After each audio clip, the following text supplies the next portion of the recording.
many of us. He is an associate professor and associate member at St. Jude Hospital.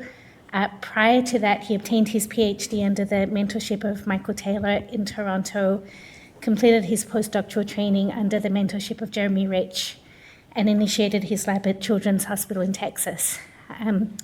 Steve, over his entire career, has led work focused on ependymoma, one of the most devastating pediatric brain tumors that we see, and one where our current treatments fall far short of what we need to cure these kids.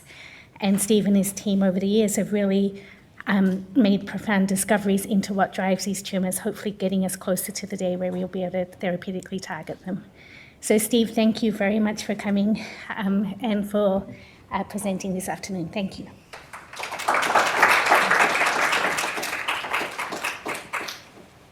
Thanks, Mimi, for the kind introduction. I want to thank everyone here. It's my first visit to Dana-Farber. Been to Boston many times, but never to Dana-Farber. So I changed my title a little bit today. I think, when I gave the title a few months ago, I thought I was going to be talking about something else, but I changed it because I think I'd rather present some of the more unpublished data in the lab. So my lab really studies the role of gene regulation in pediatric brain tumors, and we use ependymoma as a model to study these mechanisms that go awry during development. But more so, I think that there's a dire need for the development of new therapeutics for these brain tumors. So ependymoma is the third most common pediatric brain tumor, and it's a pediatric brain tumor in which care hasn't changed for the last 30 years. We see this in children more common than adults, but we do see them in adults. It has about a 70 to 80% survival rate, but that's a misleading number because the treatments we give to these patients are aggressive surgical resection and radiotherapy. And you can imagine we're radiating young children at very sensitive times in their lives. So both in Europe and in North America, through efforts of the COG, we've spent the last 10 years figuring out that chemotherapy is completely ineffective for these brain tumors. And there are no targeted therapies used in current practice right now. This is a challenge, a dire need for us to develop new therapies for these brain tumors because there are now no frontline trials for these tumors. And there's only a handful of relapse trials, and many of these trials, they lump ependymoma in because it expresses a certain marker, so that maybe it'll be effective for that disease, but there's no ependymoma-specific targeted therapies available. So one of the things we were wondering about, and this probably applies to many pediatric brain tumors, is that what are some of the barriers to success? And when we first started sequencing some of the ependymoma genomes, we had this dream that we'd be able to identify driver mutations, and we could pair them with a specific targeted therapies, and that would be effective for treatment of ependymoma. So this is just a circos plot comparing what we see in many adult lung cancers in which they have many different rearrangements, recurrent somatic mutations, copy number alterations. And this is the prototypical picture of what we see in ependymoma. We see a very bland, balanced genome. There are no recurrent focal copy number alterations. We do see some large-scale alterations in cases, but I think with the exceptions of a gene fusion that we see in supratentorial ependymomas, this is the picture of what we see. So it's been generally disappointing in terms of our whole genome and whole exome sequencing efforts for identifying a druggable driver. And this probably applies to other types of pediatric brain tumors that have been heavily characterized. This is work from Paul Northcott, in which showing that some of the more aggressive types of group 3 and group 4 medulloblastoma have yet to identify a recurrent driver in these subtypes shown here in this heat map. So one of the challenges for ependymoma has been we haven't had any good models. We haven't had any cell lines or PDX models that we've been able to grow to begin to start testing hypotheses. And I think that through efforts, international efforts in terms of collecting and sharing models, we have now a pretty good series of patient-derived xenograft models. So here shown in this TSNE plot of denamethylation profiling. So each of these dots is an island. So shown here are the primary ependymomas driven by the fusion. And some of the models here that have the similar, that can recapitulate the primary disease in terms of epigenetic profiling and also for posterior phosphoependymomas shown here. What's important is that we can grow some of these, patient-derived models acutely, at least, in terms of they can sit on a dish, we can manipulate them and infect them with viruses, we can transplant them, and then beginning to test our preclinical therapies in these patient-derived xenograft models. So this is really, I think, given us a lot of tools for which we can study this disease. So when we first started, characterizing the genomic basis of ependymoma, we moved from the genomes to transcriptomes, and we said, in Michael's lab, Michael Taylor's lab, we said, we'll just collect a whole bunch of these and we'll perform gene expression profiling, and they'll all look similar, and we can figure out what are the signaling pathways that are driving these tumors. And I think what we fail to recognize is how incredibly complex these tumors are. Ependymomas are now comprised of at least 10 different subtypes, as shown here. I won't describe them all, but there are spinal ependymomas. The most common ones, what we see in kids, are what we call type A ependymomas, and those here are driven by a specific gene fusion involving ZFTA. But even when we look within these islands, we can see that there's additional substructures. So here's the tumors driven by ZFTA-RELA, and there's other ZFTA-driven tumors, typically involving a transcription factor or transcriptional coactivator. So this is heterogeneity between patients. What about within a given sample? So we know from work from Mariella's lab and Michael Taylor's group and many others showing that there's additional heterogeneity, transcriptional heterogeneity, in terms of different cell types that we see even within a given tumor that contributes to the complexity of this disease.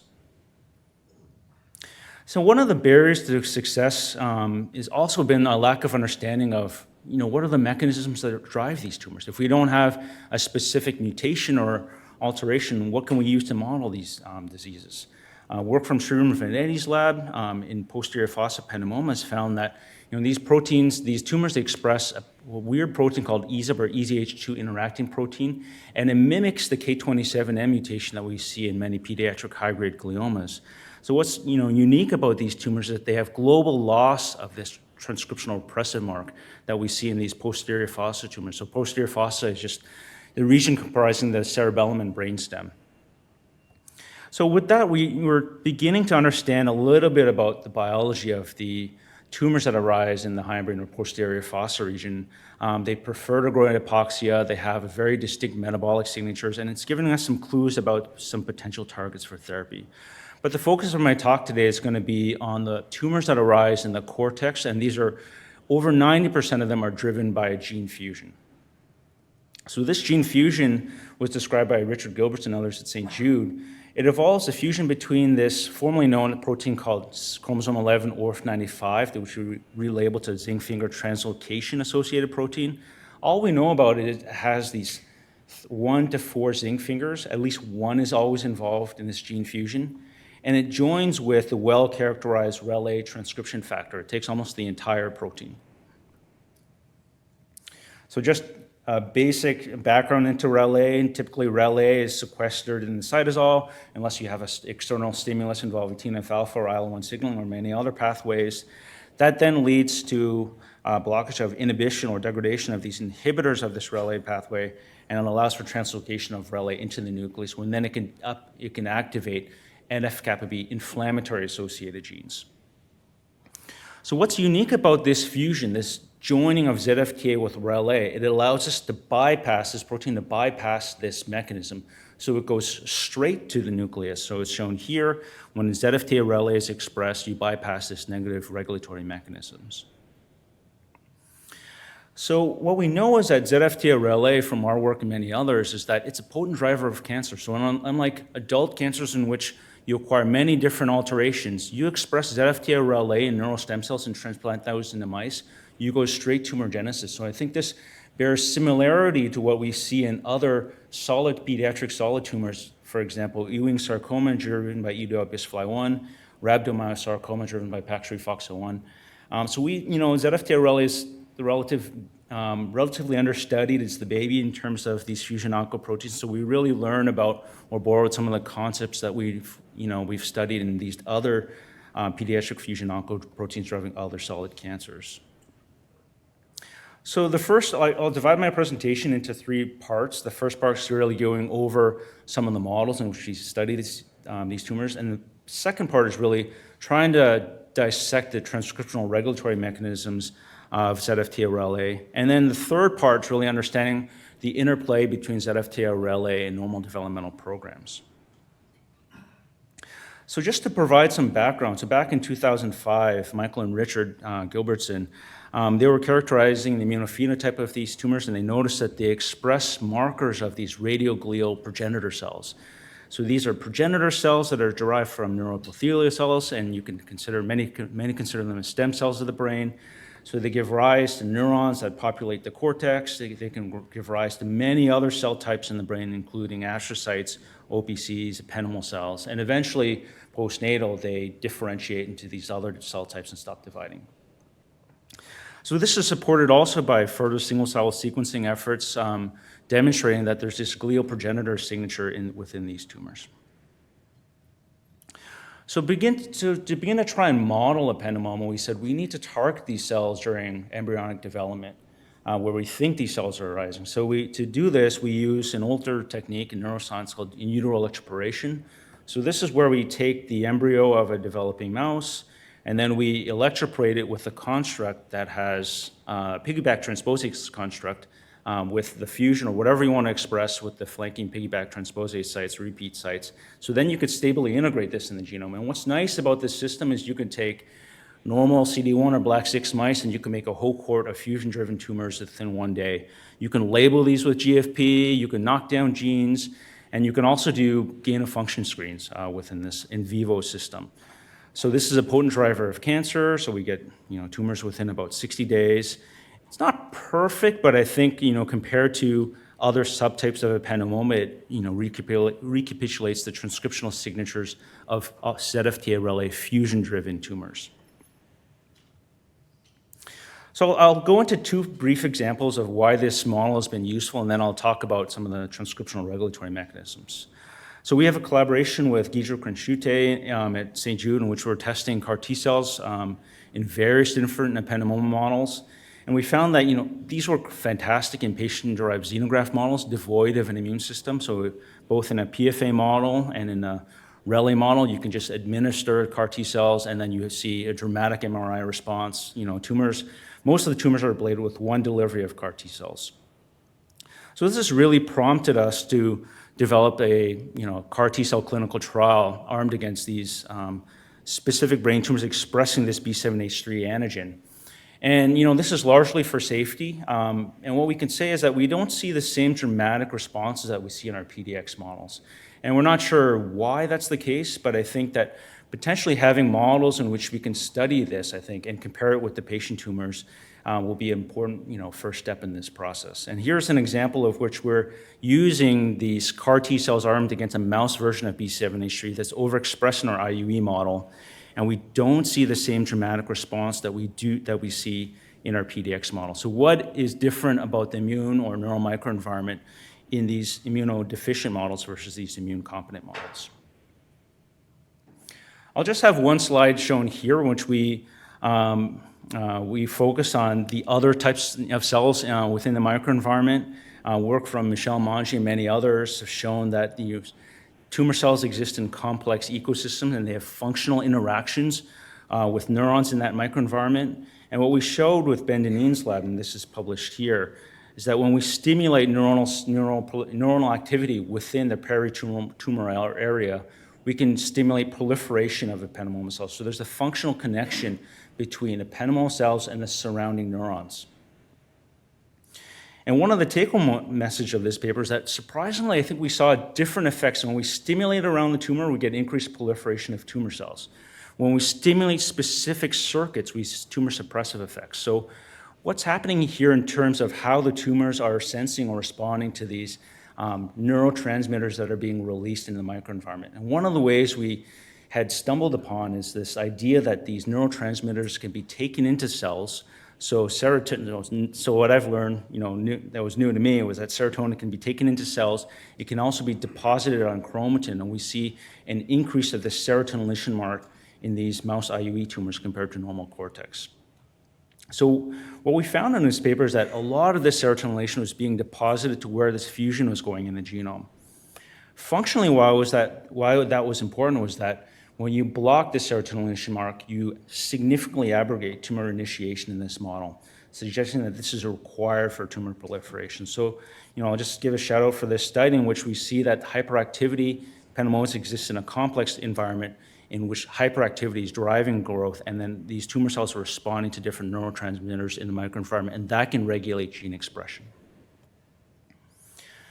So moving into the main part of my presentation, what we really wanted to study was the molecular mechanisms of ZFT-RLA. So when we were first, we had the hypothesis that ZFTA, since it has this zinc finger, it's acting as an oncogenic transcription factor.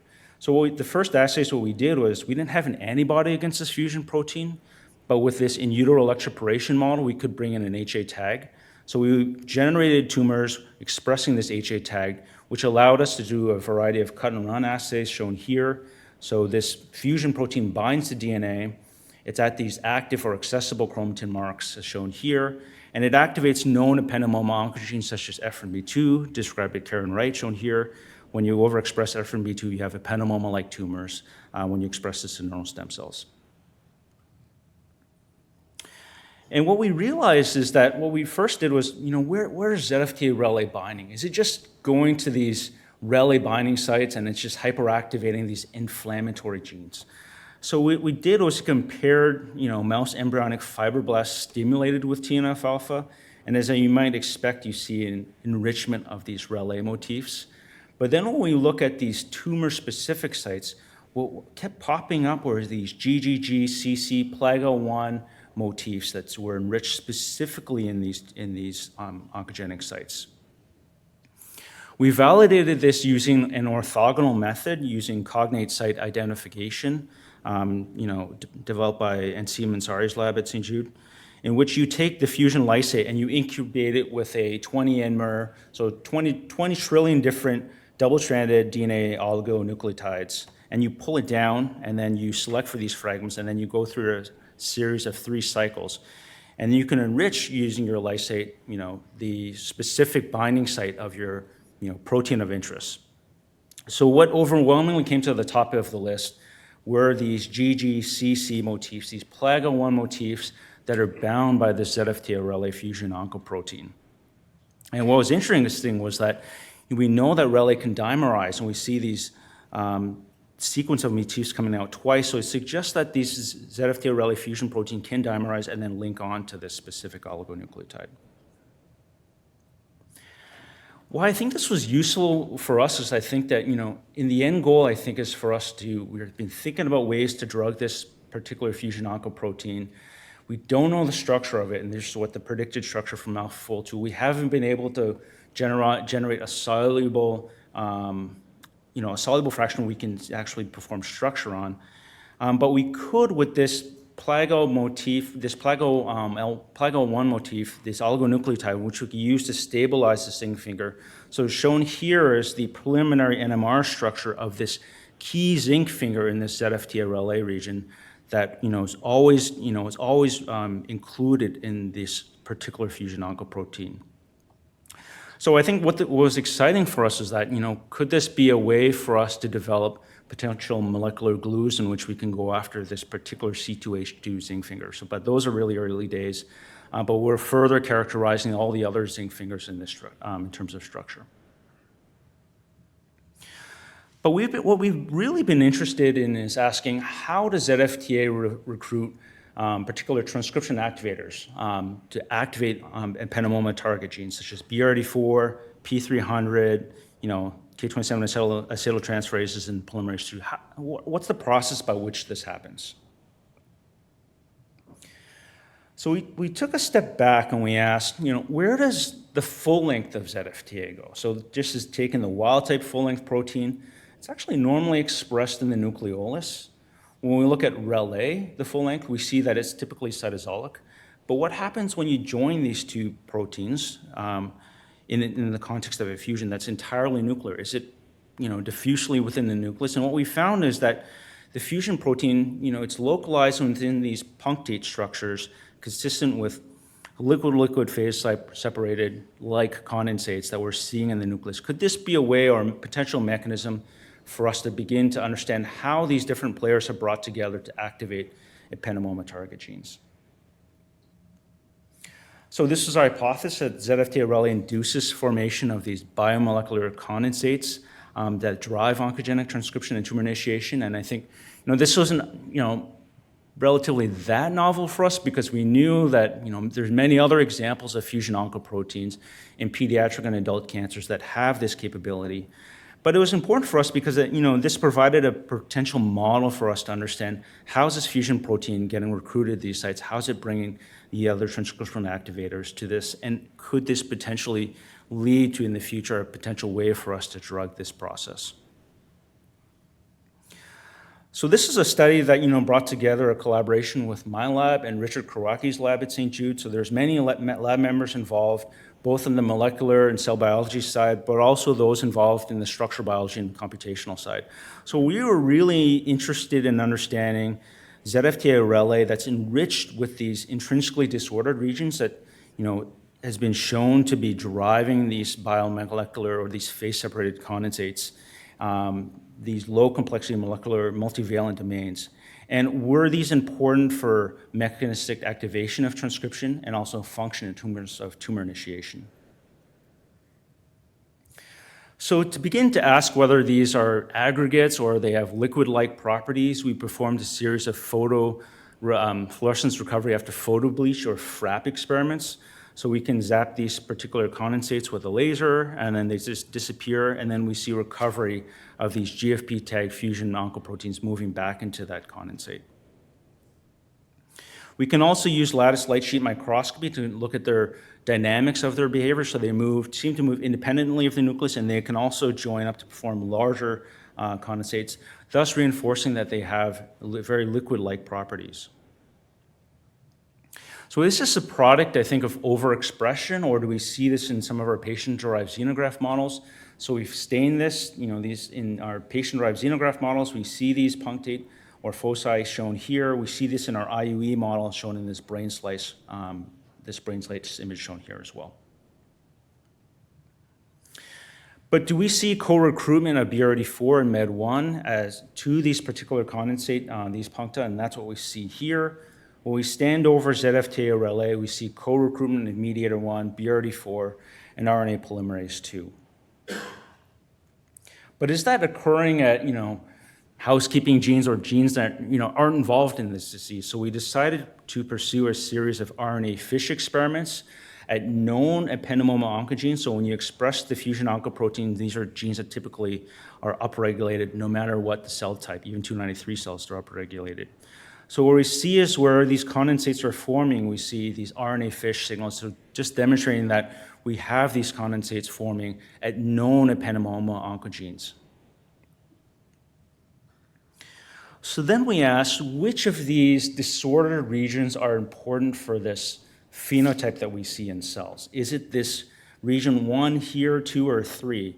What we found was when we we performed a series of deletion mutagenesis studies. So when we drop the IDR1 in ZFTA, we see complete loss of nuclear localization. And that's not surprising to us because I think when we delete the zinc finger, we also see this phenotype. When we delete IDR2, we don't see as pronounced a phenotype, but then when we delete IDR3, we completely disperse this condensate behavior that we see within cells and then also quantified here. So then we performed a series of cut and run assays with these, we decided to focus on IDR3 since we saw this most pronounced phenotype here. And what we were surprised to see is when, we expected not to see any change at all since we're not touching the zinc finger domain. What we found is that we significantly diminished the chromatin or the recruitment of this IDR3 deletion, deleted fusion oncoprotein to these active sites or these sites of fusion binding. And this suggests to us that, maybe there's a small pool of fusion oncoprotein capable of engaging these plagal motifs, and there's an additional pool that exists within these condensates that's kept within that local environment. When we compare wild type to this IDR3 deletion, we also see at fusion binding sites loss of mediator 1, BRD4, and POL2 recruitment. This is also shown here for this example gene. We see this across the genome in terms of fusion binding sites. We see loss of mediator 1, BRD4, and polymerase 2 recruitment. Not surprisingly, when we express ZFTA-RLA wild type, we see an activation of this oncogenic transcriptional signature. When we introduce the IDR3 deletion, we see a failure to activate these known ZFTA-RELA target genes. So in terms of function, what we see is when we transplant these cells, in the context of wild-type tumors, the 100% of these mice, these cells, mice-bearing cells that are expressing the wild-type protein, they are capable of initiating ependymomas. But once we introduce this IDR3 deletion, none of these mice develop tumors. So this tying this functional readout to the initial transcriptional findings. But I think what you might argue is that we're deleting a huge part of the protein, and I think we're bringing a hammer to this. And I think this was good for asking, were these regions important or not? But can we approach this in a smarter way, I guess? And I think one of the things that our collaborator Richard Kawaki developed is he's been studying fusion oncoproteins and looking at their ability to form condensates. And he developed a machine learning model based on various physiochemical features which he can use to predict whether a particular fusion oncoprotein can form these condensates. So we decided to use this model in a different way. So here shown here, this model predicts condensation or phase separation of ZFTA-RELA wild type. We then asked, what are the features that we can mutate to potentially abrogate this particular function, or the ability to form, to phase separate. So we designed a series of mutants that express 25, 50, or 75% mutagenesis of these IDR3 regions, guided by this machine learning model. And this is shown here. When we express this in cells, you could see in wild type, you see condensates or phase-separated condensates forming. And then when you progressively decrease or increase the mutagenesis of this IDR3 region, you're dispersing this fusion protein within the nucleus. And this is just quantified here of these cell microscopy images. So then what we asked is, how does this affect transcription? So we compare the wild type to these machine learning guided or mutagenized IDR3 regions. So you can imagine if there's no difference between mutant and wild type, everything should be on this diagonal line. But what you could see is when we increase mutagenesis of this IDR3 region, you see a graded failure of these mutants to activate oncogenic transcription. And we also see this in our cut and run assays, that with increased mutagenesis, these mutants have a hard time binding to chromatin or DNA at these known fusion binding sites. So what was interesting for us was that, does DNA binding matter in terms of maintaining this particular phenotype? So we designed two different DNA binding mutants, one where we've mutated the RELA DNA binding sites, which doesn't seem to appear to have any effects on condensate behavior. But once we touch this zinc finger with that now knowing the structure of this zinc finger 1 regions, we've introduced point mutations into this. And now we see we lose this phenotype, and we actually have some aggregation of this fusion oncoprotein within the nucleus. So shown here, we fail to activate many of the known ependymoma or ZFTA-RELA target genes. We don't touch the RELA target genes, but we see this ZFTA-specific effects at these, when we introduce these zinc finger mutants within cells, we can't activate these known ependymoma oncogenes. So this began to, made us wonder, I didn't tell you the whole story. I said ZFTA-RELA is the most common. It's occurring in about 70% of patients, what we see. But in the other 30%, it's a fusion between ZFTA and something else. It's always a transcription factor. It's always a coactivator. So what can we learn about these other non-RELA fusion oncoproteins? We know they're capable, when you express them during embryonic development, they all can drive tumor genesis. You can put this in a neural stem cells and you get tumors with any of these different ZFTA-RELA, MAML2, N2A2 fusion oncoproteins. Using our machine learning model, they're predicted to be able to form these puncta or condensates. And we validated this shown here. So ZFTA-RELA is shown here, and then all of the other fusion oncoproteins that are joined with ZFTA can form these phase-separated light condensates. And they seem to have more prototypical phenotype that we expect to see from proteins or fusion oncoproteins that are associated with these, this particular biomolecular condensate phenotype. We've shown using lattice light sheet microscopy, also shown here, that they can move independently of the nucleus, and they're rounded up, and they can also join together to form larger condensates. So what I've shown you is largely loss of function experiments, and one of the things that we're trying to think about, even as a field right now, are sort of gain of function experiments to test this hypothesis. And one of the things we were interested in is, can we join ZFTA, since it typically fuses with other transcription factors or coactivators, can we take the IDRs from other fusion oncoproteins that we never see in biology? We've never seen a ZFTA EWS fusion before. So we took the IDR region from EWS that has been characterized in terms of forming these condensates, and we replace it with the Relais IDR3 shown here. So this is shown here, GFP control, ZFTA Relais wild type, and now we have this new mutant, or synthetic mutant, which we've replaced the IDR with the IDR of EWS, or Ewing sarcoma. So these form condensates consistent with what we see in these ZFTA Relais tumors. They can activate the same target genes as well. So ZFTA Relais shown here, wild type, compared to the synthetic EWS mutant. And then more recent data we have is they're all capable of generating tumors. So with the ZFTA EWS synthetic mutant, we can generate tumors, which we're characterizing now, but they express all the same oncogenic targets that we see in ZFTA Relais tumors. So I think this is a nice example of how we're performing closer to, I think are gain of function experiments in which we're playing around or replacing these IDRs, and we're currently testing other synthetic variants to try and understand how ZFTA, or what are the partners it prefers to drive tumorigenesis.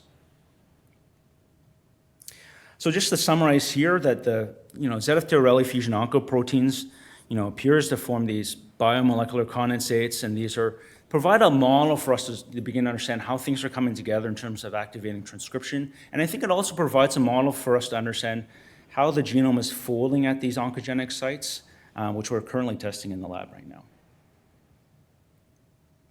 And the third part of my presentation, I'll go into some of the developmental epigenomic programs, or how we think the fusion oncoproteins intersect with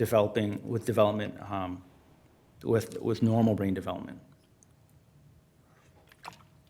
So just to summarize or recap here, so at least in fusion-driven ependymoma, it's been thought that the cells of origin for this for the supratentorial or cortex-derived ependymoma is within the radioglial progenitor lineage of these cells during the embryonic brain development. They express markers as shown here, but one of the things that we were wondering was, when we express this potent fusion oncoproteins, we said, this must be remodeling chromatin, and we must be leading to accessible sites where it can engage and drive tumorigenesis. So Alicia Cardian, a graduate student in the lab, and she used a model in which we've labeled these radioglial cells. So we isolated them, and we expressed a control, or the fusion, and these are capable of driving tumorigenesis when we express the fusion. But what we see when we perform ATAC-seq on these two different populations, we see almost no difference. Right? It's hard for us to see any change between radioglial cells that are expressing the fusion versus control. And this, I think, was surprising to us, but I think we see similar things with MICN as well, so maybe not surprising to us, but I think it provided Alicia with a hypothesis is that there must be a particular cell type of origin with an epigenetic program or a chromatin accessibility program that's open and available, and at the wrong time, you have this fusion oncoprotein that's formed, and it's able to engage these sites. So to be able to begin to ask these questions, she performed a series of a normal mouse brain at the time point in which we electroporate these mice, generated a map to begin looking at what are the cell types and their chromatin accessibility programs, and we performed an assay called single-cell multiome, or RNA and ATAC-seq analysis from the same cell. And this is shown here in normal brain. You could see most of its neurons and radioglial cells. Those are the ones that are radioglial progenitor cells, are the ones that are actively dividing during brain development. And as you expect, confirming or supporting that hypothesis is that where the fusion binds, all those sites are open in radioglial progenitor cells. the cell of origin or the lineage of origin that gives rise to this disease. When we focus on these fusion-specific sites, we see that they're all open preferentially into these radioglial cells, and they're typically turned off or closed off during neuronal differentiation. So this suggested us to a model in that which you have this fusion oncoprotein that's expressed, and it can specifically engage all of these sites that are open in specific glial progenitor cells. So then we wanted to ask, what do we see in these IUE-driven tumors? Our hypothesis was that it's expressed in these progenitor cells. We're just going to stop them from differentiating. They're not going to be able to differentiate. We're going to see a ball of glial progenitor cells, and that's it. But that's not what we actually saw. So when we performed single-cell ATAC and RNA-seq and single-cell nuclear RNA-seq and ATAC analysis of Ependymoma and also a GBM model. And actually what we saw is a pretty diverse picture of cell types. We saw radioglial-like cells, progenitor-like cells, mesenchymal-like cells. The majority of the cells, or 80% of them, are these neuronal-like cells, which we weren't clear of their significance. This is a much different picture than we see in our GBM model, that we might expect to see expansion of this OPC or oligodendrocyte lineage. What's kind of interesting is that we don't see fusion oncoprotein enriched in these particular OPC cells. So I'm not sure what the connection is there, but I'll get into it further. So we see that the fusion oncoprotein, we were able to derive a signature of using known fusion target genes, in which we can label these as malignant cells, and they also acquire the odd copy number alteration as well. You can see that the fusion oncoprotein is expressed in most cell types, including these neuronal-like cells. And then what you see is that you have increased accessibility at these known fusion binding sites, where these plagal motifs that are all enriched. What was surprising to us is that we thought, when we express the fusion oncoprotein, then all those cells are going to be all dividing, including, it doesn't matter if it's the radioglial cells or the neuronal-like cells, they're all going to be dividing. But actually, it was only a subset of cells, these intermediate, like progenitor cells, some of these radioglial cells are dividing. Most of the neuronal-like cells were not dividing, or rarely dividing. So this is summarized here in this graph here. So a couple take-home points is that, we thought that more fusion oncoprotein is better. So we thought, shown here is a gene, a signature of 93 genes that are prototypical expressed when we put in the ZFT-RL into any cell type. And we can use this to identify tumors that are expressed in the fusion. So we thought more was better, but it turns out that, tumor cells require a modest amount or a lower amount of fusion oncoprotein. That's where we see the most proliferation. And surprisingly, what we found is in these neuronal-like cells, these more differentiated, even with these fibroblast cells, OPC-like cells, these tumor cells or, these cells which do express the fusion oncoprotein, they're rarely dividing, suggesting that we know from normal development that radioglial cells eventually differentiate to these astrocytes or neuronal lineages, and that's how they stop dividing. So it seems that these normal developmental programs are restraining proliferation. At least that's our model. So we asked, could we, is this specific to mice, or can we validate this in human tumors as well? So we performed single-cell multiome analysis on a series of supratentorial and posterior fossa ependymomas. I think what we also had access to were these interesting ependymoma-like tumors that have an EWSR1 fusion with PLAGL1. So this is the same site that ZFTA binds to. So we said, could we compare and see, are these targeting the same sites or different sites? And how are they similar and how are they different? So not surprisingly, in these ZFTA-RL fused tumors, we see in terms of motifs that are enriched, all these PLAGL1 motifs enriched. We see the same things with these EWSR1 PLAGL1 fused tumors. We see a lot of shared sites between them that are accessible, but there are differences, I think. And you could see here that many of this fusion or ZFT-RL fusion target genes that are expressed specifically in these ZFT-RL-driven groups, fused tumors. So suggesting that there could be specificity potentially derived from distinct cells of origin, or maybe different proteins that are brought in or associating with these different fusion oncoproteins. So when we look at the specific ZFT-RL tumors, we see the same complexity in terms of cell types are identified. These neuronal-like cells, astrocyte-like cells, we see the most of the cells that are cycling have this moderate level of fusion activity. We see that there are cells that have these more differentiated signatures are rarely dividing. And so that's consistent with what we see between our mouse, our human tumors, and our mouse tumors. So then what we began to wonder was, are we just transforming neurons and those aren't growing? And that's what we're seeing in these transcriptional data sets. So we said, we were getting some hints from our, RNA velocity analysis that what are the different trajectory analysis, but what we really wanted to do is barcode these and barcode these natively formed tumors. So we used the same in neural electroporation system in which we brought in technology called TrackerSeq, and this allows us to stably integrate a lineage barcode using the same transposase. So we can barcode these natively formed tumors, so they have this specific sequence barcode that can be read out with 10x sequencing, and it also labels it with GFP, so you could sort those tumor cells out. So from these cells, you get a gene expression signature, and also you get a lineage barcode. So in normal brain development, where you're using this technology, you could see diversity in terms of cell types from which we're labeling during normal development in the brain. But I think what we were surprised to see, and this was the opposite of what we thought, was that we saw dominant clones emerge from this. So we saw, in this case, this one tumor shown here, 99.6% of the cells have the same barcode, right, that are driven by this dominant barcode. And then here shown here in a different mouse, 90% are driven by this one dominant barcode that appears to be taking over this tumor.